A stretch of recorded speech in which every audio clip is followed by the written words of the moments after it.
دنیا داری چھوڑ دیں کچھ دیر کے لیے. ایک صحابی ہیں، بخاری شریف صحیح سند کی حدیث ہے، کلمہ پڑھا، کچھ دنوں کے بعد مال غنیمت آیا. نبی پاک صلی اللہ علیہ وسلم مال تقسیم کر رہے تھے تو میرے حبیب نے اس صحابی کو بھی دیا، فرمایا یہ رکھ لے. اس کو پیسے دیے حضور نے. اس نے پیسے ہاتھ میں پکڑے اور محبوب پاک صلی اللہ علیہ وسلم کا چہرہ دیکھ رہا ہے. پتہ کیا لفظ اس کی زبان پہ آئے؟ کہنے لگے یا رسول اللہ میں نے اس لیے کلمہ تو نہیں پڑھا تھا میں پیسے لوں گا. حالانکہ تالیف قلب حصہ اسلام کا، جو بندہ نیا کلمہ پڑھتا تھا اس کو کچھ نہ کچھ دیا جاتا تھا چونکہ اس کی برادری چھوڑ جاتی. کہنے لگے حضور اس لیے تو کلمہ نہیں پڑھا تھا کہ پیسے آئیں گے. نبی پاک نے فرمایا کس لیے پڑھا تھا؟ کہا یا رسول اللہ میں نے تو اس لیے پڑھا تھا کہ آپ مجھے جہاد میں لے جائیں گے اور میں آپ کے نام پر اپنی جان قربان کر دوں گا. میں نے کچھ لینے کے لیے نہیں، جان دینے کے لیے کلمہ پڑھا تھا. تو حضور میرے لیے مہربانی فرمائیں، مجھے آپ یہ دنیا داری ہی دنیا داری، مال ہی مال. حضرت میاں شیر محمد شرف پوری رحمت اللہ علیہ کی وہ بات میرے دل کو چھو جاتی ہے.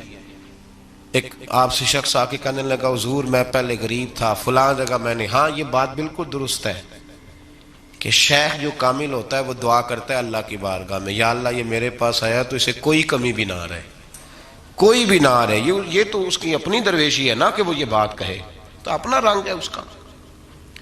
میاں صاحب کے پاس آیا تو آ کے کہنے لگا حضور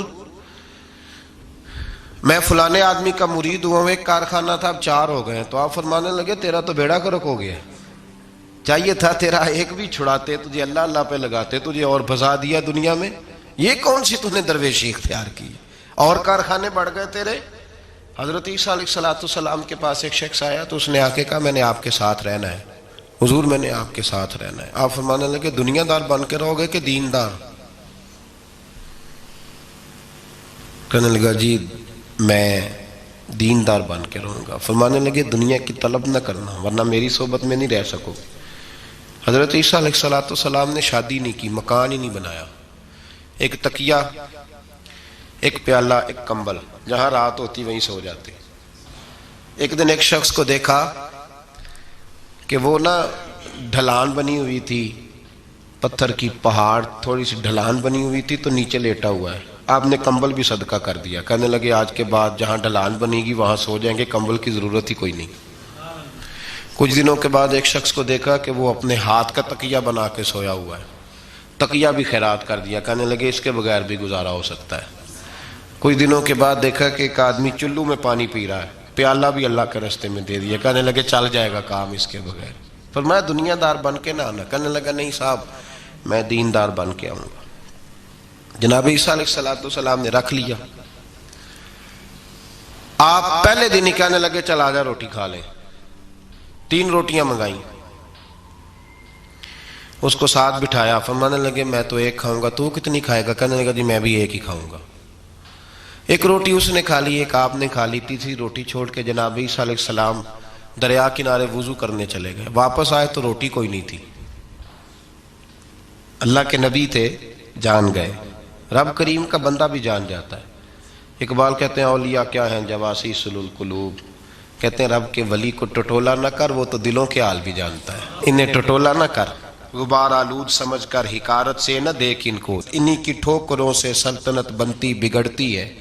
اور اقبال کہتے ہیں نہ تیگ و تیر میں نہ لشکرو سپاہ میں، نہ تیگ و تیر میں نہ لشکرو سپاہ میں. کہتے ہیں نہ تلوار میں نہ تیر میں نہ لشکر میں نہ فوجوں میں، نہ تیگ و تیر میں نہ لشکر و سپاہ میں ہے، جو بات مرد کلندر کی بارگاہ میں ہے، جو بات مرد کلندر کی بارگاہ میں. تیسری روٹی کدھر ہے؟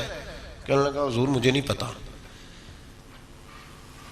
فرمانے لگے تجھے پتا ہے پر تو بتا نہیں رہا. کہنے لگا مجھے تیسری روٹی کا پتا.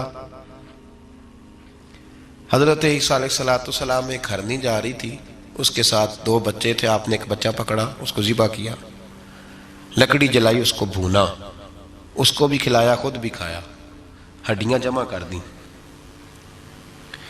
جب وہ ہڈیاں اس پہلو کو ذرا سمجھیے گا، جب کھا بیٹھے ہڈیاں جمع، وہ ہرنی بھی کھڑی ہے، دوسرا بچہ بھی کھڑا ہے. ایک بچہ کا ذبح کر کے کھا لیا، دوسرا کھڑا ہے. جب پیٹ بھر لیے وہ بھی ڈکار لینے لگا سامنے، تو حضرت عیسیٰ علیہ السلام ہڈیوں سے کہنے لگے چلو اٹھ جاؤ اللہ کے حکم سے۔ ہرنی کا بچہ پھر سے زندہ ہو گیا، وہ چلا گیا، ماں اس کو ساتھ لے کے روانہ، فرمانے لگے دیکھ اللہ نے مجھے معجزہ دیا ہے، ہم نے کھا بھی لیا ہے اور بچہ چلا بھی گیا ہے، ہمارے پیٹ میں ہے بھی، اور اب تو بتا دے روٹی کس نے کھائی ہے؟ کہنے لگا جی مجھے نہیں پتا، نہیں پتا مجھے۔ حضرت عیسیٰ علیہ السلام اس کو ساتھ لے کے بڑھے تو دریا کے اوپر، پانی کے اوپر پیدل چلنے لگے، دریا پار کر گئے، فرمانے لگے تو پانی پہ چلتا رہا ہے، سارا پانی کراس کر گیا ہے تو ڈوبا نہیں، اب بتا دے روٹی کس کے پاس ہے؟ کہنے لگا نہیں پتا مجھے پتا۔ اللہ اکبر، وہ کیا خوب لفظ کہہ گئے سجادہ نشین حضرت پیر میر علی شاہ صاحب رحمت اللہ علیہ، بے قدراں کچھ قدر نہ جاتی، کھیتی خوب تسلی ہو، اے دنیا دار پجاری زر دے، کتیاں دے گل ٹلی ہو۔ سارا دریا اتنا بڑا دیکھتے ہیں لوگ جو آتے ہیں نا درویشوں کے پاس، بڑے رنگ دیکھتے ہیں پر بدلتے نہیں، رنگ بڑے دیکھتے ہیں پر اپنے آپ کو تبدیل، او بانج فقیروں کسے نہیں مارے آئے ہوئی چور اندر دا ہو، دیکھتے بڑا کچھ ہے بدلتے نہیں، نہ بدلا۔ حضرت عیسیٰ کہنے لگے منوا کے میں بھی چھوڑوں گا، تو مانے گا۔ آپ نے نا ریت کٹھی کی، ریت 3 حصوں میں ریت جمع کر لی اور پھر اس پر کچھ پڑھ کے پھونکا تو وہ سونا بن گئی، 3 ڈھیریاں تھی ریت کی، پھونکا تو سونا بن گئی۔ آپ فرمانے لگے یہ سونا تیرا، ایک ڈھیری تیری ایک میری، اور تیسری اس کی جس نے تیسری روٹی کھائی ہے۔ کہنا جی میں ہی کھا دی، میں نہیں کھائی، یہ تیسرا اس کا حصہ جس نے تیسری، کہنے لگا میں نہیں کھائی ہے، مان گیا۔ ذرا بات کو سمجھیں، پانی پہ پیدل چلا ہے پر مانا، دنیا دار ہے نا، مانا نہیں، ہرنی کا بچہ زندہ ہوتا دیکھا ہے پر مانا، دنیا قابو آنے لگی ہے تو مان گیا ہے، کہنے لگا جی میں نہیں کھائی ہے۔ فرمایا او بھلے مانس، تجھے کہا تھا دنیا داری نہ کرنا، تجھے جناب عیسیٰ کی صحبت ملے گی، پر تو ایک روٹی پہ رہ گیا یار، کہاں دنیا دار پجاری زرد دے کتیاں دے گل ٹلی ہو، کہاں رہ گیا؟ حضرت میاں محمد بخش صاحب رحمت اللہ تعالیٰ علیہ کو ایک شخص لے گیا ٹانگے پہ بٹھا کے، ٹانگے پہ، غلام رسول مہر صاحب نے لکھا ہے کہ وہ ٹانگے پہ بٹھا کے لے گیا اور لے جا کے نا، تو میاں صاحب جی حضور یہ زمین بھی میری ہے، یہ بھی میری ہے، وہ بھی میری ہے، یہ بھی میری ہے، بڑی اس نے تفصیل سنائی۔ تو میاں صاحب فرمانے لگے بس کر یار، میں بڑی دیر سے سن رہا ہوں کہ تیرا بڑا کچھ ہے، بس کر۔ کہنے لگا حضور نہیں، یہ بھی تو میں نے تھوڑی دکھائی ہے، اور بھی میرے پاس بڑا کچھ ہے۔ تو آپ فرمانے لگے یہ بتا تجھ سے پہلے کس کے پاس تھا؟ چپ کر گیا۔ فرمایا اس سے پہلے کس کے پاس تھا؟ چپ کر گیا۔ کیا خوب فرمایا، کیا درویشوں کا کہنے کا انداز ہے، کیا خوب رنگ ہے، اور تشبیہ کس طرح کی اعلیٰ دیتے ہیں۔ دانش مندہ دا کم ناہی دل دنیا نہ لانا، اس ووٹی کئی خامند کیتے جو کیتا سو کھانا، اس ووٹی کئی خامند کیتے جو کیتا۔ یہ دکان میری ہے تو پہلے کس کی تھی؟ اس سے پہلے کس کی تھی؟ یہ گاڑی میری ہے تو اس سے پہلے کس کی تھی صاحب؟ یہ کسی نہ کسی کی تھی، اور تیرے بعد بھی کسی نہ کسی کی ہو جائے گی۔ اس ووٹی کئی خامند کیتے جو کیتا سو۔ حضرت عیسیٰ کہنے لگے تو نے ایک پیغمبر کی صحبت ضائع کر دی صرف دنیا داری کے لیے؟ فرمانے لگے میں نے کیا کرنا ہے سونا، تو تینوں کے تینوں ڈیریاں تو ہی رکھ لے، تیری ہیں، پر تو نے زیادتی کی، تو نے قیمت نہیں ڈالی ہماری صحبت کی۔ آپ اٹھ کے چلے گئے۔ صحرا کا علاقہ تھا، وہ شخص وہیں بیٹھا تھا، ابھی سمیٹ ہی رہا تھا کہ 2 ڈاکو آ گئے، تلواریں پکڑی ہوئی ہیں، کہنے لگے چل دوڑ جا، سونا مارا ہے، تو کدھر سے آ گیا؟ منت کی، کہنے لگا چلو مہربانی کرو، 3 حصوں میں ہے، 2 لے لو، ایک تو مجھے دے دو، ایک تو دے دو۔ منت کرنے لگا، وہ مان گئے، کہنے لگے چلو ٹھیک ہے۔ دوستی کر لی، نام پتہ پوچھ لیا، گفتگو ہونے لگی، تھوڑی دیر بیٹھے تو ایک دوسرے سے فرینک ہو گئے، بے تکلفی شروع ہوئی، تو کہنے لگے بھوک بڑی لگی ہے، روٹی تو لاؤ۔ ایک کو بھیجا، ڈاکوؤں میں سے ایک کو بھیجا کھانا لینے، وہ کھانا لینے چلا گیا۔ اب یہ دونوں پیچھے رہ گئے، ایک وہ روٹی کھانے والا اور ایک ڈاکو، تو آپس میں کہنے لگے یار یہ تیرا پوچھتا ہے وہ روٹی کھانے والا، تیرے اس کے ساتھ کیا تعلق ہے؟ کچھ بھی نہیں، ڈاکو سجن ہے۔ کہنے لگے ایسے ہی اتنا سونا اسے دے رہے ہو، آتا ہے تو دونوں پکڑ کے مار دیتے ہیں اس کو، اور سونا دونوں آدھا آدھا بانٹتے ہیں۔ بالکل ٹھیک ہے، میرا کون سا چچا کا بیٹا ہے، چھوڑو، ویسے اس دور میں چچا کے بیٹے بھی پکڑ ہی لیتے ہیں اگر کبھی مسئلہ بن جائے تو۔ چلو جی، فیصلہ ہو گیا۔ اب وہ جو گیا وہ بھی تو دنیا دار تھا نا، اس نے کھانا خریدا تو اس نے کہا میرا کون سا ان سے یارانہ ہے، اس نے روٹی میں زہر ڈال دیا۔ اس نے کہا میں ان کو ماروں گا اور سارے سونے پہ قبضہ کروں گا۔ حب الدنیا راست من کل خطیہ، ہر برائی کی جڑ ہے۔ وہ کھانا لے کے آیا، ابھی اس نے رکھا ہی تھا، دونوں نے حملہ کر دیا، پکڑا اور مار ڈالا۔ وہ مر گیا، اب یہ مزے سے بیٹھ کے روٹی کھانے لگے، سیر ہو کے پیٹ بھر کے روٹی کھائی، چند لمحے گزرے تو دھڑام سے روح پرواز کر گئی۔ حضرت عیسیٰ 1 گھنٹے کے بعد گزرے، 3 لاشیں پڑی اور سونا ویسے کا ویسا پڑا۔ ایس ووٹی کئی خامن کیتے، جو کیتا سو کھانا، سونا ویسے کا ویسے پڑا ہے۔ جناب عیسیٰ علیہ السلام کھڑے ہو کے اپنے حواریوں سے کہنے لگے اس کو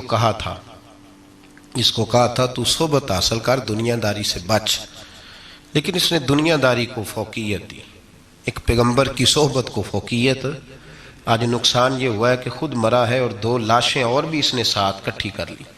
دنیا داری سے بچ جائیں، اس سے بچیں، ضرورت کی حاصل کریں، ضرورت سے زیادہ نہیں۔ ضرور محنت کریں، جد و جہد، حلال روزی کمائیں اللہ کے راستے میں دینے کے لیے، غریبوں کی مدد کرنے کے لیے ضرور کریں، لیکن اس کو مشن نہ بنائیں، یہ مشن نہیں۔ اگر آپ نے صبح سے لے کے شام تک 3 گھنٹے وقت گزارا ہے تو پھر آپ کا 2 گھنٹے اگر دنیا میں گزرے تو 1 گھنٹہ دین میں گزرنا چاہیے نا، ورنہ آپ کا دن ضائع ہو گیا ہے۔ کم از کم تیسرا حصہ تو دین کو دو۔ ہمارے بزرگوں نے ضمناً دنیا داری رکھی، ضمناً کہتے تھے ہم تو اتنی روزی کماتے ہیں کہ کمر سیدھی ہو سکے۔ ایک تو میرے عزیز یہ یاد رکھیں کہ اپنے ہمہ وقت زندگی کو، دنیا کو ٹائم نہ دیں، دنیا کو اتنا ٹائم دیں جتنی کہ اس کے لیے۔ حضرت علی المرتضیٰ رضی اللہ تعالیٰ عنہ کا ایک فرمان یاد رکھیں، آپ فرمایا کرتے تھے میں دنیا کے لیے اتنی محنت کرتا ہوں جتنا میں نے دنیا میں رہنا ہے، اور آخرت کے لیے اتنی محنت کرتا ہوں جتنا میں نے آخرت میں۔ جو آدمی 500 سال پہلے فوت ہو گیا تھا وہ کہاں ہے؟ ابھی قبر میں۔ زندگی کتنی گزار کے گیا؟ 60 سال 70 سال۔ جتنا دنیا میں رہنا ہے اتنی اس کے لیے جد و جہد کریں، جتنا جانا ہے اتنا جانے کے لیے محنت کریں، اپنے آپ کو ضائع نہ کریں۔ اور یہ جو اللہ اللہ سیکھ رہے ہیں لوگ درویشی کے راستے پہ، ان کے لیے تو موت ہے، یاد رکھیں۔ جتنا زیادہ دنیا کی طرف جائیں گے اتنا، دیکھیں نا، اللہ تعالیٰ شراکت کو تو پسند فرماتا ہی نہیں۔ اگر آپ نے، اور پھر میں نے کہا کہ جس بندے نے، اس نے نماز پڑھتے بھی یہی سوچا ہے کہ میں نے نکل کے پیسے لینے ہیں، کیا اس نے حاصل کیا؟ اپنے آپ کو خوددار رکھیں، کبھی کسی موقع پر کسی بھی لحاظ سے اپنے آپ کو دنیا داری کے معاملے سے کمزور ظاہر نہ کریں، اور دنیا کا پیار جہاں آ گیا وہ ختم، طریقت ختم۔ اگر آپ کی جد و جہد، اور یاد رکھ لیں آپ روحانی طور پہ مریں گے جس دن توجہ دنیا کی طرف کر لیں گے، اللہ اللہ کی لذت ضائع ہو جائے گی۔ اور پھر ایک اور بات لکھ لیں، تجربے کی روشنی میں عرض کر رہا ہوں، لکھ لیں اس کو کسی جگہ، کسی ایسی جگہ نقش کر لیں جہاں سے کبھی مٹے نہ۔ ہم نے اپنے بزرگوں کی صحبت میں رہ کے ایک تجربہ سیکھا ہے، جس کی پیسے کی طرف توجہ ہوتی ہے پیسے اس کے آگے دوڑنے لگ جاتے ہیں، وہ دوڑتے ہیں، تو تھک جائے گا، ان تک پہنچ نہیں سکتا، تھکا کے ماریں گے تجھے پیسے، اور تو اپنا چہرہ پھیر پیسوں کی جانب، تیرے پیچھے دوڑنے لگ جائیں گے، پیچھے پیچھے دوڑیں گے، بھاگتے پھریں گے تیرے پیچھے، بھاگتے ہیں پیچھے۔ لوگ کہتے ہیں نہیں رہنے دو، ضرورت نہیں۔ دنیا کا مزاج ہے، جو دنیا کے پیچھے بھاگتا ہے اس کے آگے بھاگتی ہے، اور جو منہ موڑ لیتا ہے اس کے پیچھے لگ۔ درویشی اختیار کرنے کا ارادہ تو کریں، ہم پروگرام ہی نہیں بناتے، ہمارا ارادہ ہی نہیں بنتا، ارادہ تو کریں۔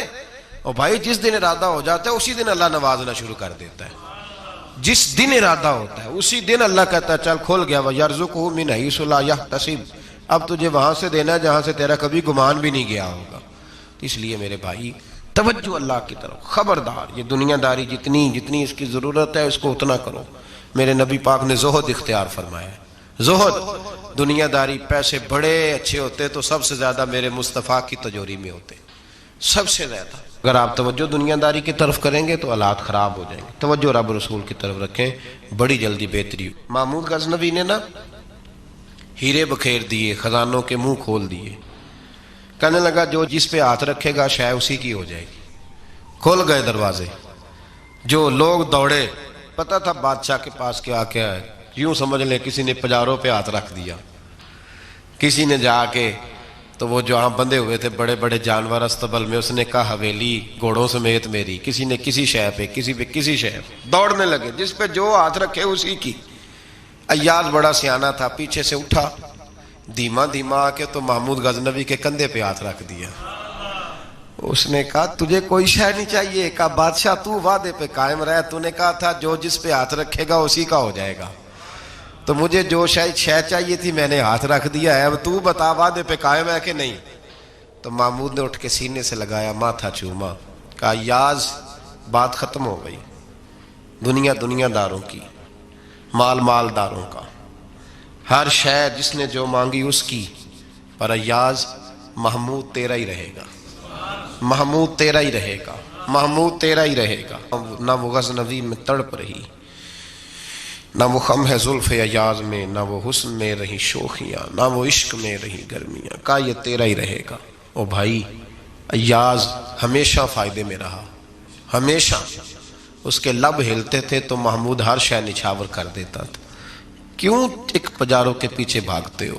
وہ چابی کیوں نہیں لیتے جس سے سارے خزانے کھل جاتے ہیں؟ وہ چابی کیوں نہیں لیتے جس سے سارے خزانے کھل جاتے ہیں؟ وہ چابی حاصل کرو. بس جس کا محمود ہو گیا وہ بچ گیا, اور جو پجاروں